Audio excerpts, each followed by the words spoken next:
Well, good morning. God's blessings to all of you at home. Sorry we're running a little late today.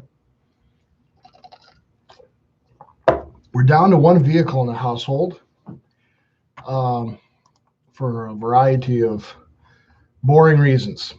So it takes a little while to get going in the morning. We are looking at Proverbs Chapter 5 today. And I actually, on the description, left out a verse 14. We never actually covered 14. I'm working from a different Bible. And sometimes when you see in your Bible, like, I don't know if this will even show up, but sometimes it has little breaks, like right there. See that? They got a little break there. And I don't see any real good ones on this page, but oh, there's one right there too. And one over here. See that? The editorial markings of the Bible are usually supported by something in the text, whether it be a punctuation mark or certain textual things, like maybe the author will literally change thought, and so the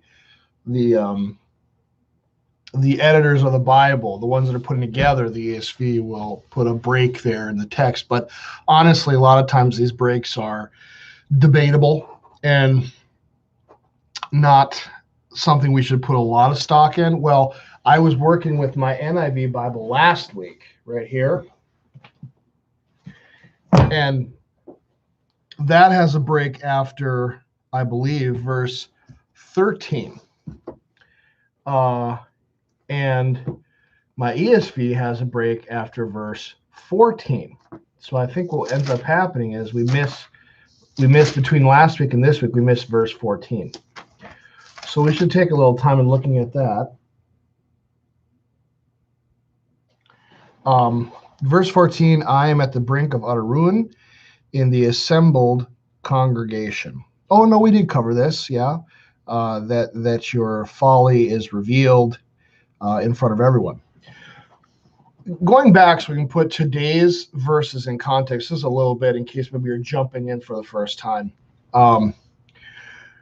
We have begun a section, oh my goodness, it would be probably chapter 3, where David is literally speaking to Solomon wisdom, and he's warning him not to forget. It's definitely an exhortation. Don't forget these things because it'll be bad for you. And now in chapter 5, which we are in, he's going into these in more detail, these warnings against adultery, so to speak. I believe David's most likely talking about adultery because it is the greatest, well, I wouldn't say the great, probably, yeah, the greatest sin that David commits in his time as king. It's not a good one with Bathsheba. So he is warning Solomon, but I think we can also understand this perhaps metaphorically, that David is also, God is speaking through David in terms of adultery, i.e. idolatry, wanting or going after other gods instead of loving and wanting our God, right? The God of the Hebrews, Yahweh. So we have verse 15 that we're going through it, and verse 14 ended up that going down with we talked a little bit about adulteresses being at the side of the road, and they'd be kind of waiting at their doors, and so it's kind of described as like leaving the path, the right path, right, and going down with them is kind of going down to destruction, right? So that's kind of where we ended up, that the person did indeed follow down the adulteress to that den of destruction, and it has ruined their whole life, right? They closes that section, how I hated discipline in my heart, despise reproof. I did not listen to the voice of my teachers, or incline my ear to my instructors. I am at the brink of utter ruin in the assembled car. His life has come apart. Everything is falling apart. So now we reach verse 14. Verse 15 and forward then is our section for today. I don't know if we'll do all through 23. That's my goal. But if we get a little long-winded, I went a little long last time. Don't want to do that again. So we might cut it short and jump into Corinthians. I just did 5 verses from Corinthians today, so hopefully that'll keep us on track. Drink water from your own cistern, flowing water from your own well. Should your springs be scattered abroad, streams of water, question, should your springs be scattered abroad, streams of water in the streets, let them be for yourself alone and not for strangers with you. Let your fountain be blessed and rejoice in the wife of your youth, a lovely deer, a graceful doe. Okay, let's just stop there. Okay. Drink water from your own cistern. There's not a lot of of things to be taken from this. Perhaps some of you don't know what a cistern is. They were very common in Israel. They are basically pits, but they would be, nowadays we would probably build cisterns above ground. But then the easiest way to build a tank for holding water was to hollow out the ground and then hold the water below ground. Which is, interestingly enough, cisterns become a problem in the Egyptian plagues, that they are keeping grain underground and the grain becomes moldy and it's causing all sorts of problems for the Egyptians in the plague era, right? Their grain just kind of rots in the cisterns. So a cistern in Israel, in the Near East, the Middle East, would be most likely a hole in the ground, and it would have probably a smaller opening. And I saw one at Masada. Masada was a summer home built by Herod, and it was one of the last places that the Jews during I don't think it was the Maccabees. I think it was after the Maccabean revolts. I could be wrong on that though. The Masada was one of the last places the Jews hold up against the Romans. And the reason being is because Herod had built extensive cisterns and ways to collect rainwater along the cliff sides Masada was built on a raised up plateau in the middle of a desert, right? So it's almost like a mountain, but not quite a mountain, but it's if I could actually, in the north, in the plains, like if you remember like Buttes in Montana and North Dakota, but taller, right? So you're up on top and then there's the bottom. So Masada's built up there. He's built all kinds of canals to divert water into the cistern, and then the cistern you could actually walk down inside of it. So the cistern up on top of the plateau on Masada, it must have been almost 15 to 25 feet tall. So the hole was dug, and then after the hole was dug, a slightly concave roof was built over the hole with a smaller opening, right? To just send out a bucket or whatever or if it was used for grain to get down there and bring grain up, whatever the case may be. The reason why the hole will be covered is to keep things from falling into it, obviously, and polluting the supply that's underground, right? But you can assume, you can kind of figure out the problems that you'd have with a cistern. Not important for our time today. Cistern here is being used metaphorically, right? Drink water from your own cistern. He doesn't literally mean a cistern. He means, because we know, that's why I read ahead, he means your wife, right? We're talking about adultery. Don't be drinking at other wells, so to speak. Drink at your own well.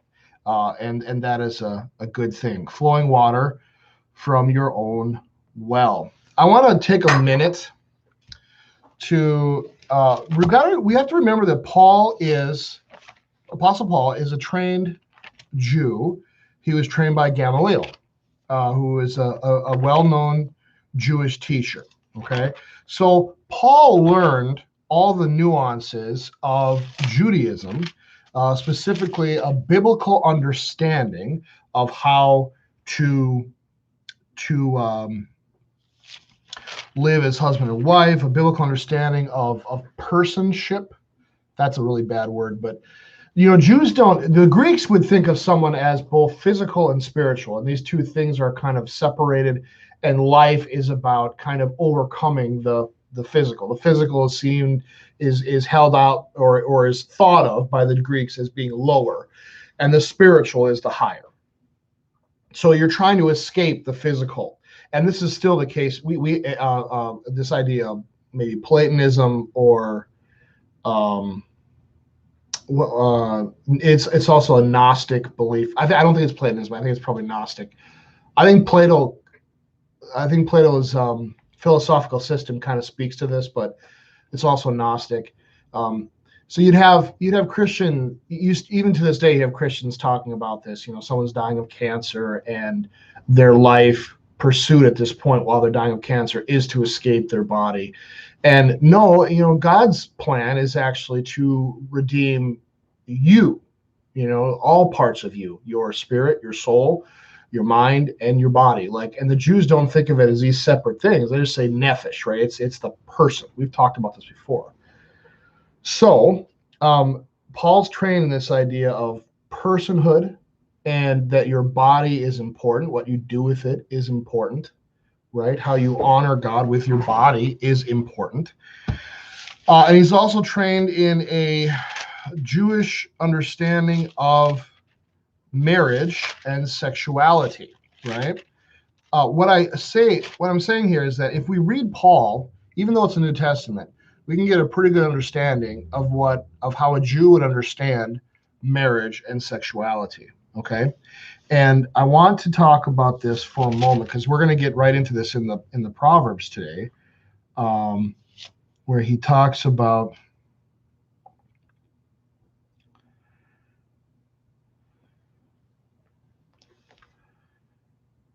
I got to find the verses here. I think it's probably one more thing back here.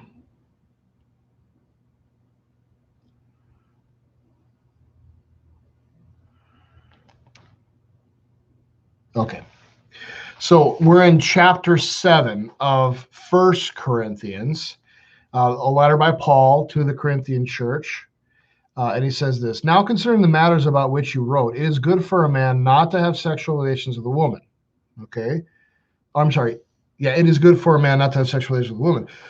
"But because of the temptation to sexual immorality, each man should have his own wife and each woman her own husband," right? So Paul's understanding is this, that a Christian's ability to preach the gospel, to be a missionary, to be out there in the world and sharing God's love is far easier when you're untethered and unattached to this world, specifically to a family, to children, to a wife, right? And he's not wrong, right? I mean, this is the truth. Being a husband, a father, it requires a lot of my time. I'm glad for them because I fall into this category that Paul's going to talk about. I'm not gifted with the special gift of celibacy. It's not something that I was given. I do know some men who are pastors who have been gifted with that ability of celibacy. I'm not one of them. Okay. So he's just making a case that preaching the gospel, being a missionary, a lot easier if you're single, right? But then he goes on.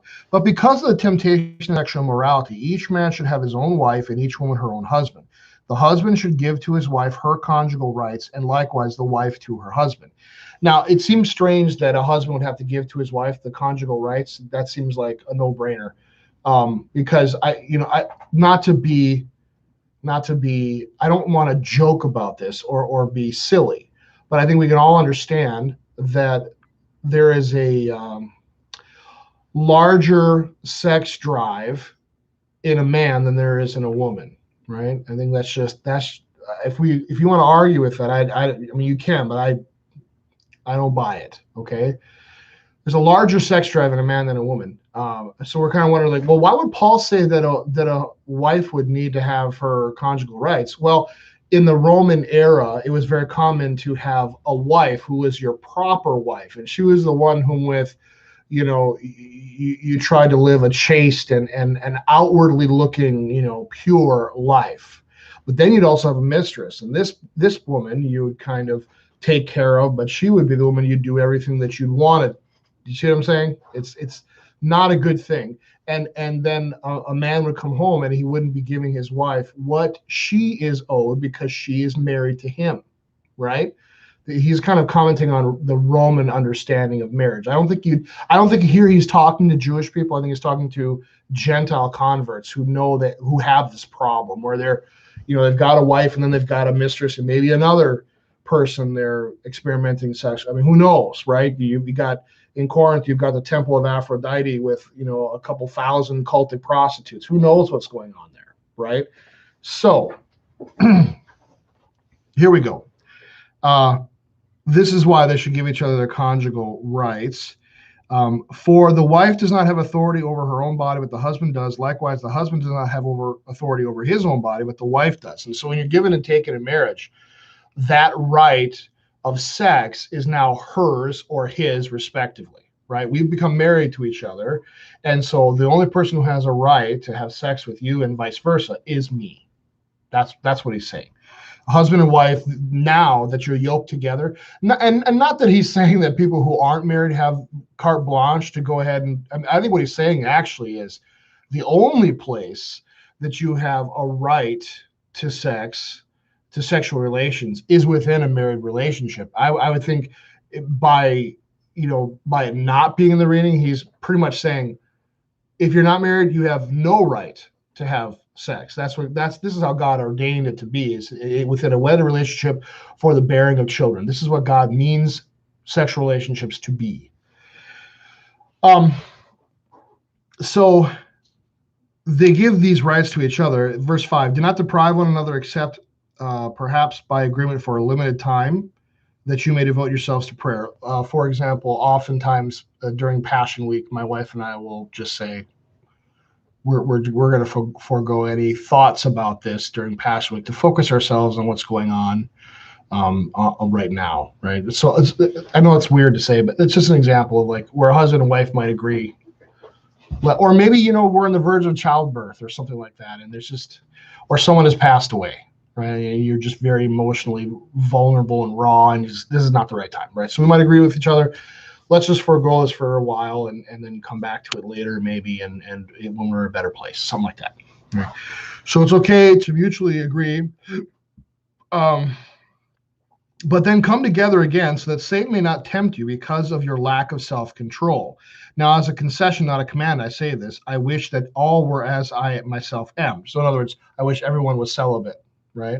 Because Paul was celibate, right?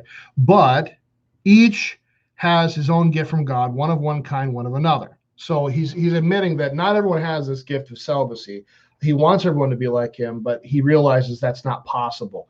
So what I'm trying to lay down is this idea that marriage is the proper place to exercise sex in a pure and chaste way. This is how God ordained it, right? And it's not something that's necessarily wrong or bad or whatever. It's just that this is how there is a way that God meant for it to happen. This is how it's supposed to happen. And within those confines, it's a good thing, which David is talking. Let's go back to our Proverbs reading. This is exactly what David's talking about. He's like, listen, you may have desires and urges, but they ought to be done in a sexually chaste way within your marriage, i.e., drink from your own cistern. Don't go drinking from other cisterns, especially ones that aren't yours, or even worse, ones that aren't yours and they are someone else's, which is what Bathsheba was, right? Drink water from your own cistern, flowing water from your own well. And I think, perhaps that points to an idea about love, right? You're betrothed to someone special. So that spring, that well, right, is flowing. In other words, it's growing. It's active. It's alive, as opposed to a body of water that's dead and stinking, right? So I think maybe David's trying to shape how Solomon would look on his own wife, which perhaps jokingly, all jokes, well, maybe a joke meant here. Perhaps that's why Solomon had so many wives. I don't know. Anyway, should your springs be scattered abroad, streams of water in streets?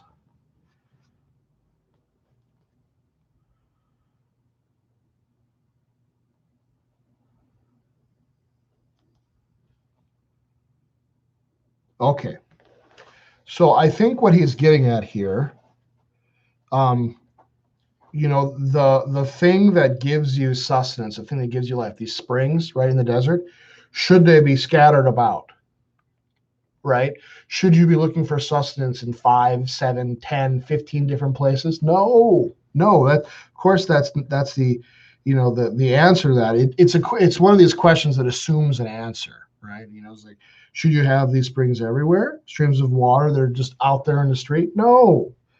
Let them be for yourself alone, and let not for strangers with you. I'm sorry, I read that wrong. Let them be for yourself alone and not for strangers with you. Okay, let's take a look at this translation. That's a weird verse. Let them be your own only and not for strangers with you. I'm thinking he's getting at this, let them, I think, is what your wife and your children, your one wife and your children, let them be enough for you, right? They should be your one thing, your one wife. Let them be enough for you. So after we get out of Exodus, okay, during the patriarchs in Genesis, it's very common for a man to have multiple wives. Now, Abraham is a really interesting example. Steph, let me get to that in just 1 second. I'll finish my thought here. Abraham has one wife, Sarah. Now, Sarah gives him her handmaiden, and he has the son Ishmael. I can't remember Hagar. She gives him Hagar, but Hagar's never really considered Abraham's wife. Okay, Jacob does the same thing. Leah and Rachel give him both their handmaids as well. So Jacob has relations with 4 people, and that's how he has all of his sons. And also, don't forget, Jacob had daughters too, but they're never mentioned. He had we learn about Dinah later on, but yeah, we don't hear much about Jacob's daughters. So he had lots of children, not just sons.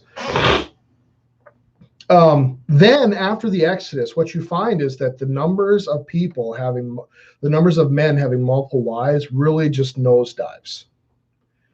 I think we can find in the book of Exodus, the book of Leviticus, and Numbers to an extent, Deuteronomy. We have a lot of like, I wouldn't say it's extra law. I think it's giving nuance and detail to the 10 Commandments, right?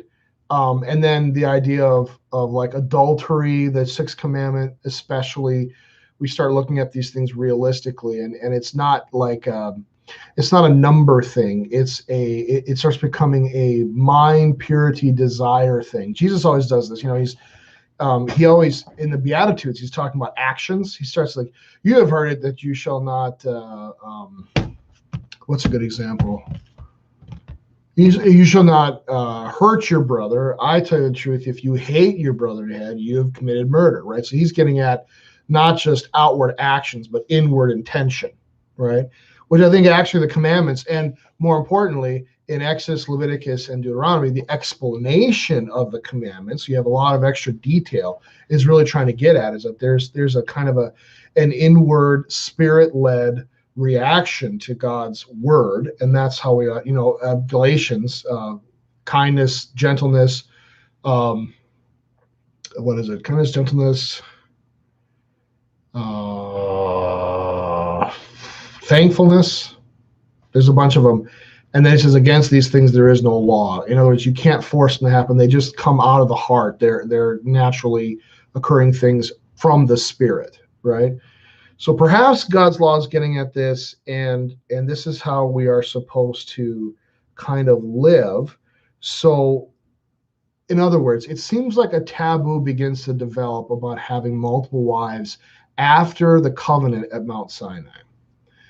I don't think it's specifically outlawed, but it is very much encouraged that a man should have one wife. So much so that we finally get to the gospel period during, Israelites, and what is John going after Herod for? But getting rid of his wife and marrying his brother's wife, right? He had a wife already. He didn't need another one.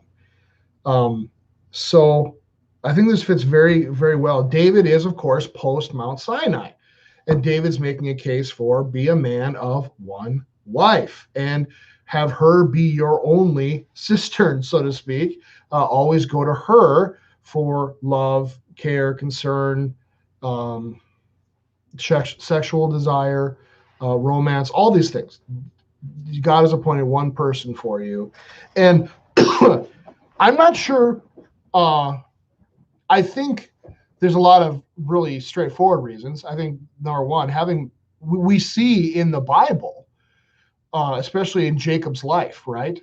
Leah is basically tortured by Jacob because he doesn't love her, right? He doesn't love her like he loves Rachel, and it's sad. So there's plenty of instances where we see someone with multiple wives, and it's not, well, I mean, what happens to Hagar, right? Hagar bears a son, and Sarah's like, get out of here. And she just sends her out into the desert to die with her son. I mean, it never ends well.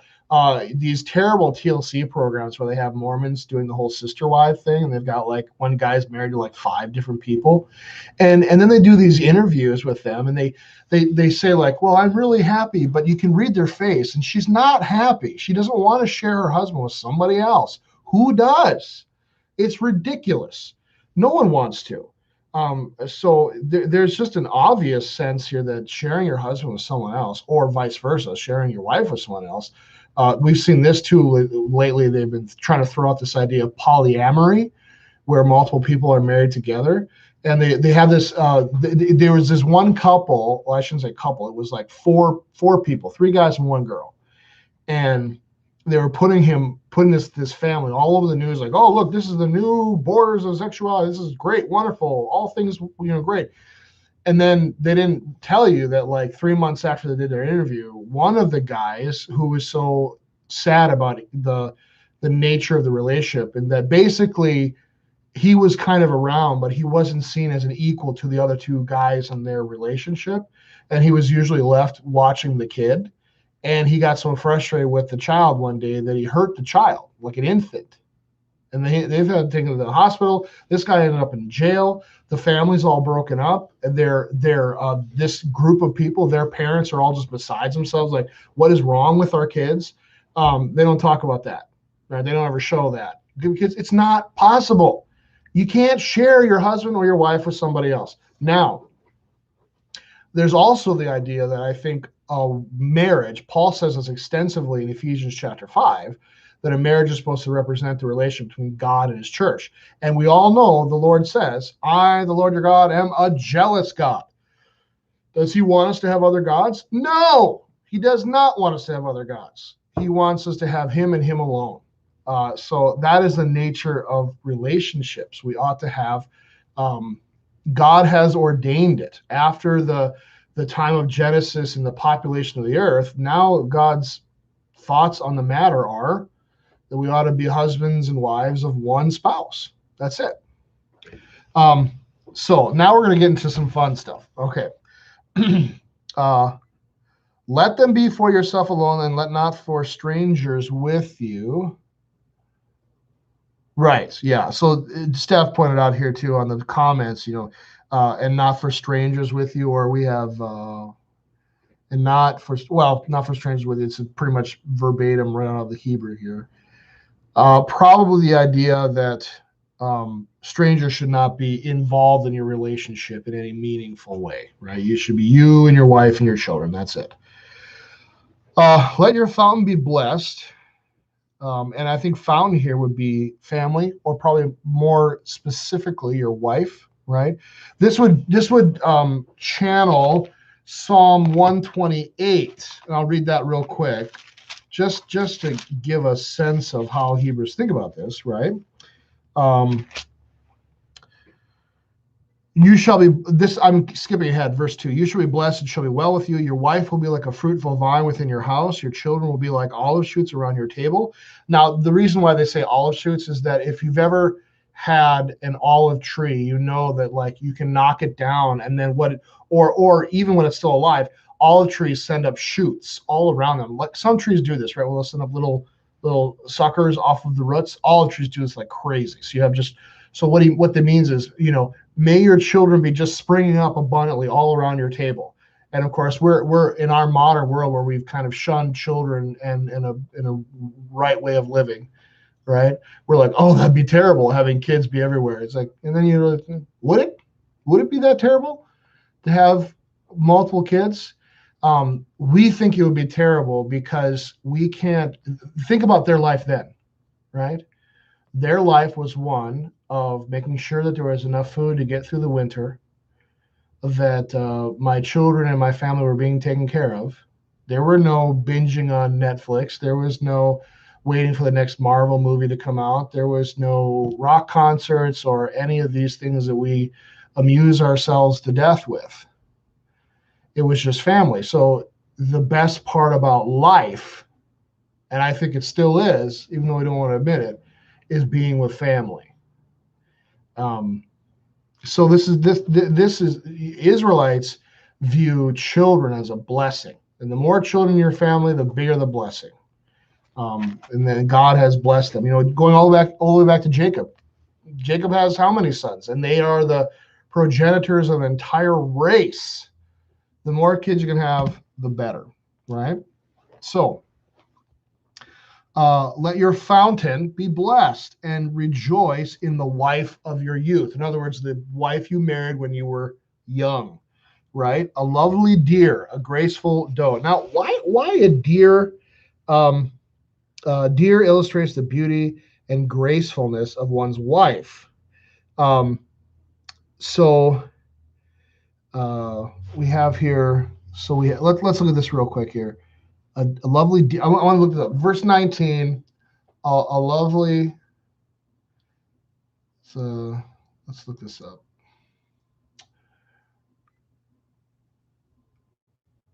A doe. Okay, so the first word. So we have basically like as a deer of love, a doe. So 19 reads, a lovely deer, a graceful doe. Okay, so a lovely deer, and then this is just one word for graceful doe. Oh no, there's another word, graceful, after it. Okay, so the graceful doe is a female mountain goat. Okay, now I know that seems strange, right? Like why compare a girl to a deer or a mountain goat, right? It's probably because of the beard. No, I'm kidding. Most likely because a deer is graceful, right? Have you ever seen, other than when it gets hit by a car, a deer fall down? I've never seen it. I've seen cows fall down. I've even seen horses fall down. Never seen a deer fall down. They have an amazing sense of balance. And if you've ever hunted deer, it's crazy. They'll come Mach 10 at like an 8-foot fence, and then they'll right over it, right? So the idea of beauty and grace, balance, just a lovely animal that has just that is just and the thing about a deer too is they'll run full tilt, and kind of like that thing like when a duck's swimming, right? A duck swims and their feet are kicking like crazy underneath, but you don't even notice it. I think the same thing would be true of a deer. Deer's running full tilt, and they're just graceful. And I have to imagine too that, think about it this way. What would a wife probably be doing a lot of in that time period? Probably tending to the needs of her family, right? Cooking, cleaning, doing all kinds of stuff. And so she's kind of doing all these things, and she's running around, fast, like your mother, your grandmother. But at the same time, she's doing it gracefully, and she's doing it beautifully. And of course, then a mountain goat would be the idea that a mountain goat. You ever seen those mountain goats that climb along the pretty much the sheer face wall? I think this is in China. These mountain goats, and they can climb on the smallest of outcroppings from the rock. It's unbelievable.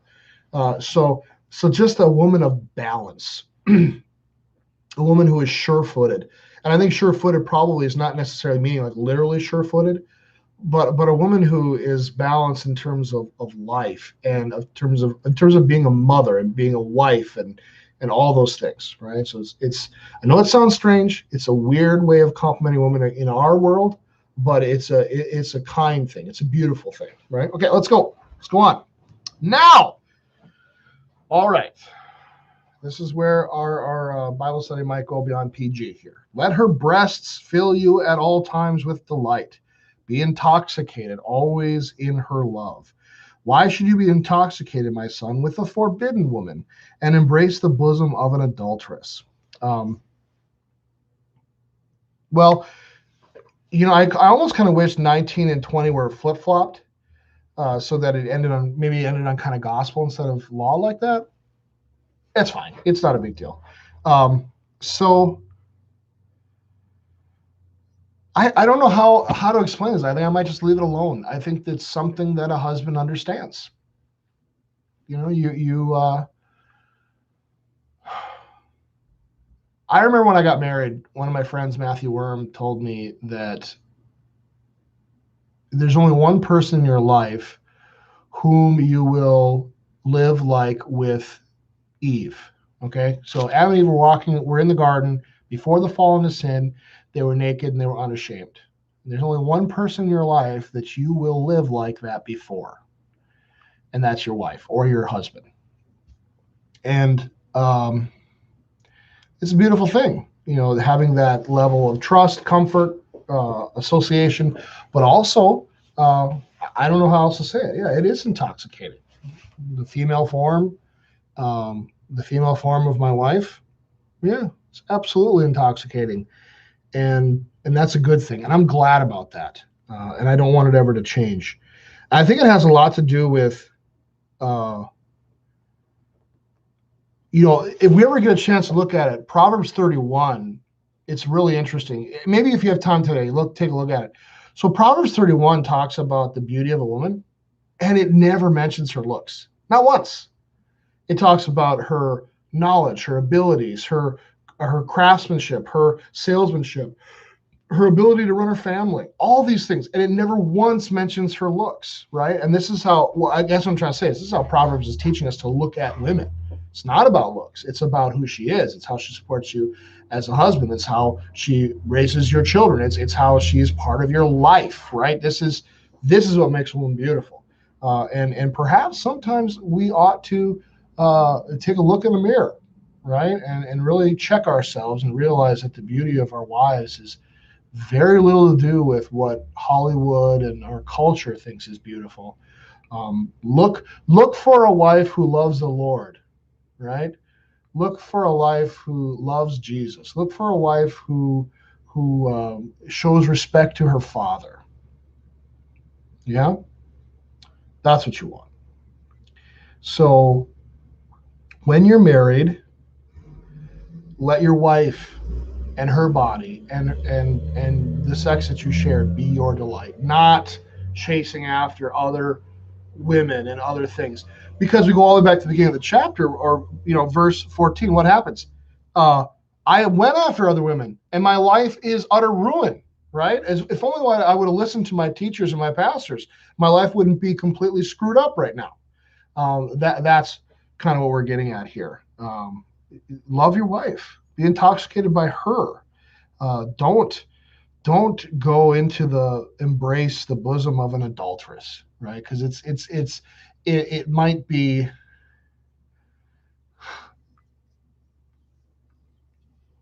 there might be things that you like about how it looks, but it's like eating a meal that's just full of calories and there's nothing in it of any sustenance, right?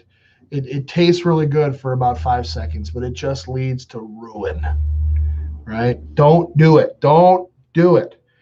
I want to change gears into Corinthians. We're going to have to stop there because we're getting a little long-winded here on this section. So we'll start up at verse 21 next time and close off that chapter. Let's jump forward to 2 Corinthians. Take a look at chapter 5. It was a strange thing this week that we ended up in chapter 5 of both of our books. That doesn't happen that often. So, chapter 5, verses 11 through 15. I'm going to jump over here to my Greek here so I can see that on the page. Let's roll down to verse 5. Verse 11, excuse me. Verse 11, we are Christ's ambassadors. Ministry of reconciliation. Therefore, knowing the fear of the Lord, we persuade others. But what we are is known to God, and I hope it is known also to your conscience. Okay, let's take a look at verse 11. I'm a little confused about.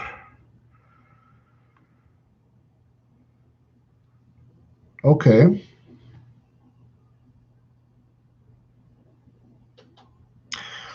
So perhaps Paul is talking about all the hidden law and gospel. We have. I didn't see your comment till now, Steph. That's a good thought. Yeah.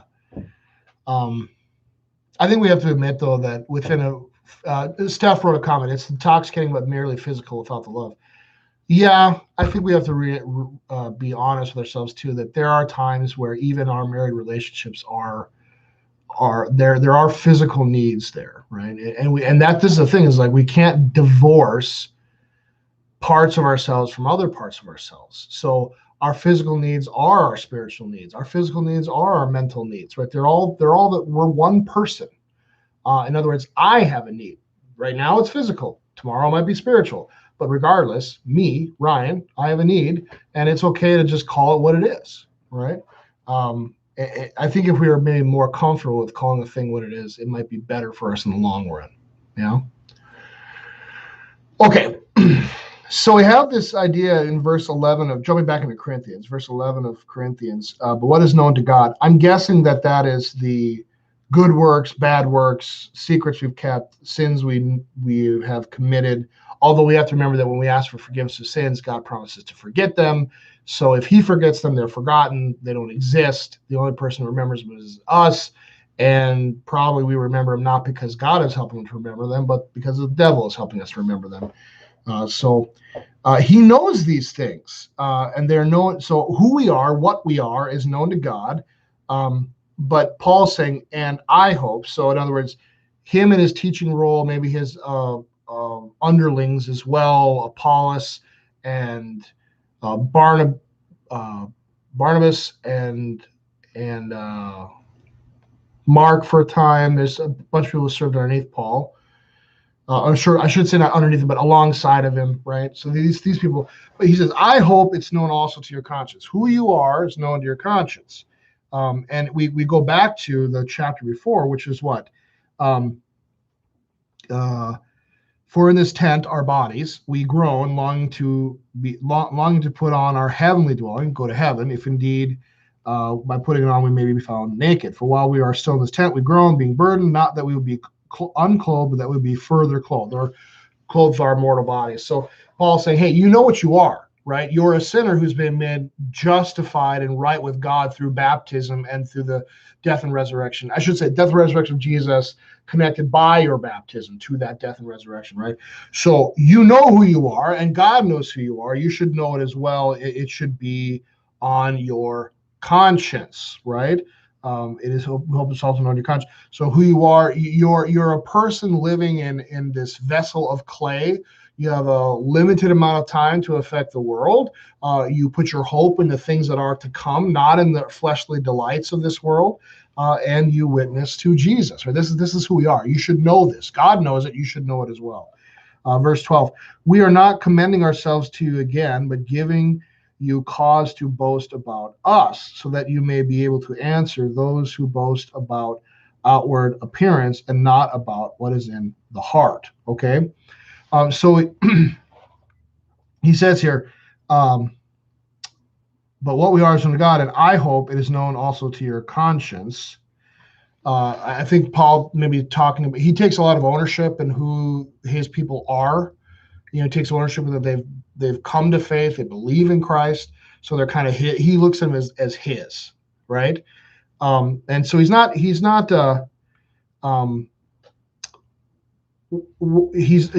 was commending ourselves to you again. He's not like saying, hey, look at me, I made this thing, and so now you know in your conscience who you are because of the work I've done. No, I'm not saying that. I'm saying if you know who you are, when you go out into the world, right, you may be able to answer those who boast about outward appearance and not what's in the heart. Now, something we haven't talked about, I've talked about before in another Bible study on 1 Corinthians, is that the city of Corinth was obsessed with outward appearances. The city of Corinth was obsessed with, it was, it's strange how much like the United States now Corinth was then, okay? You would win arguments usually by shouting people down with phrases and common idioms as opposed to offering well-reasoned arguments. This is something that was known to happen in Corinth. Their speakers were usually rewarded for how eloquently they spoke and not because of the actual stuff they spoke about. So it was very much a, how they say that? How they say something over substance, form over substance, or I'm forgetting how they say that. It wasn't about the substance of the argument; it was about how the argument was presented. How eloquently you said it, how the words you spoke, how you present, not actually what you said. And people in Corinth were often, lower people who were trying to make a living were often vying for attention from richer people to be patrons of them and things like this. So they would kind of speak glowingly about rich people and try to suck up to rich people. And so it's a really fake community. Does that make sense? It's just kind of fake. So you can see why people would be boasting about their outward appearance in Corinth, right? We've even seen it in the times of Jesus. The Pharisees would regularly go out and pray like, I'm glad I'm not like these sinners. I'm this, I'm that, and everything else. I'm the cat in the hat, but you're not that much. So when people are out there boasting, doing these things that they're doing in Corinth, you can actually talk about what is in the heart, the substance, right? I think it is said form over substance. Yeah, maybe. For if we are beside ourselves, it is for God. If we are in our right mind, it is for you. Okay? So what do we mean by for if we are beside ourselves? Let's take a look at the Greek here. Maybe that'll give us a clue. If for... Okay, so we have this word exostemen, which is beside ourselves. And the word is to stand aside from, to displace. Besides oneself, someone is showing someone is flabbergasted, a total loss to explain or account for something, overwhelmed, astonished. Lost our senses. Thrown into wonderment, astounded. I think I get the sense here that I should go back and see the parsing too. Aorist indicative active, first person. So it is active. I thought maybe it was passive. Make a little more sense. If we are, so, I know it says if we're, like astounded or whatever.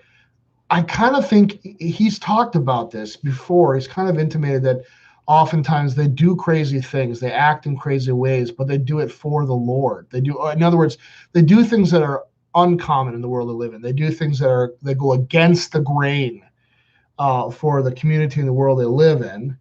And so I think Paul's saying, if we're looked at as well, he talks about, Jesus Christ, a stumbling block for Jews and folly to the Gentiles, right? Like literally believing in Christ is crazy, right?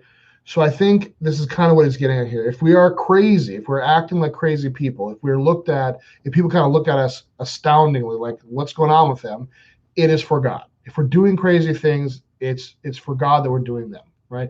In other words, what did Paul do that was crazy? Well, he told people to give away their wealth freely. He went into a synagogue and got run out of town several times preaching a gospel, didn't make him any money that he actually was working himself to actually pay to do. Like, none of this makes any sense unless there's something truly great there behind it all. No one would do this for themselves, for their own needs or for their own money or whatever. The only reason you do these things is because it really was of God, right? So whenever we do crazy stuff, i.e. preach Christ crucified, we do it because it is God who is behind all of it. He's the one who is leading us to act this way, to do these things, to share this love, to give without thought of being of return, right? If we are sober-minded, it is for you, okay? So I think we have to go back up to maybe verse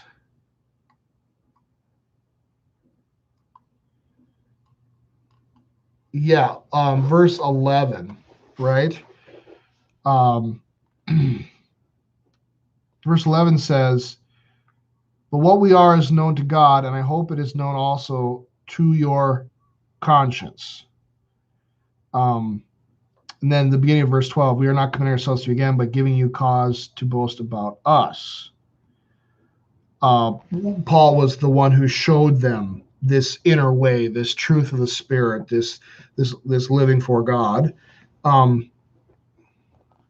I think this, if we are in our right mind, in other words, if we are making arguments that are reasoned and make sense, we're doing it to teach you and to help your faith, your understanding of God, your faith grow, so that you can do exactly what it was in verse 12, right? To be able to answer those who boast about outward appearance, not about what's in the heart. So in other words, everything Paul's doing, it's either for God or it's to train up God's people in order to give answer to continue to spread the gospel of Jesus Christ.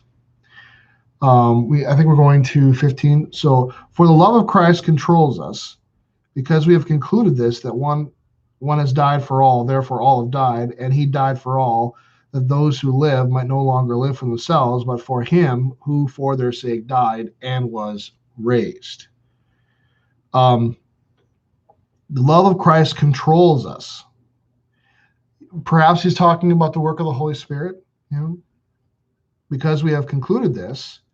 In other words, Christ first loved us. Now we love God, and we love God by loving our neighbor as ourselves, right? In other words, we are in a lifestyle of gratitude towards the great. I think the LWML pledge talks about this, right? I think it starts out in fervent gratitude toward the Savior's gift. I think that's how it starts. And it's a great prayer, right? I think it's a pledge, right? That starts off with, the Lord has done great things for us, and it changed our lives. It changed everything. There's no need to be worried about anything. In other words, all the races, all the competitions that I was running and playing in, they're now meaningless. Did I want to get ahead? Yeah. Do I need to get ahead now? No. Did I want to store up a bunch of money and riches for myself so I can live high on the hog? Yeah. Do I need to do that anymore? No. Because I have eternal life. Do I want to live forever in this world, as a human being who is flawed by sin? Maybe once I did, but now God showed me a better way. I can live free from my sin for all eternity. That's what I want. So he has changed our life. He has given us so much that we live lives of gratitude. He's changed the game. We don't have to worry about anything else now other than clinging to him. And we can live these lives of gratitude towards other people. that one has died for all, Christ, right? That Christ died for all, therefore all have died. In other words, we all died to sin. He talks about that in Romans. And he died for all, and that those who live might no longer live for themselves, but for him who for their sake died and was raised, right? So yeah, he took away all of our sinful fleshly desires, and now we have one reason and one reason alone to live, to glorify God and to live in the love of Christ, to live in the gospel, to hear the good news of Jesus Christ and revel in it, right? This is our life. So now, I think we can conclude too, he says this in Romans, right? If through him all people died, then also through him all people were raised. He doesn't connect the dot there yet, but he will later, okay? All right, so that's some good news from Paul. And we had some interesting law from the Proverbs. The Lord bless your day. I hope that the sun comes out here eventually and you get a chance to revel in God's good gifts of creation. The Lord bless and keep you this day. Have a wonderful day.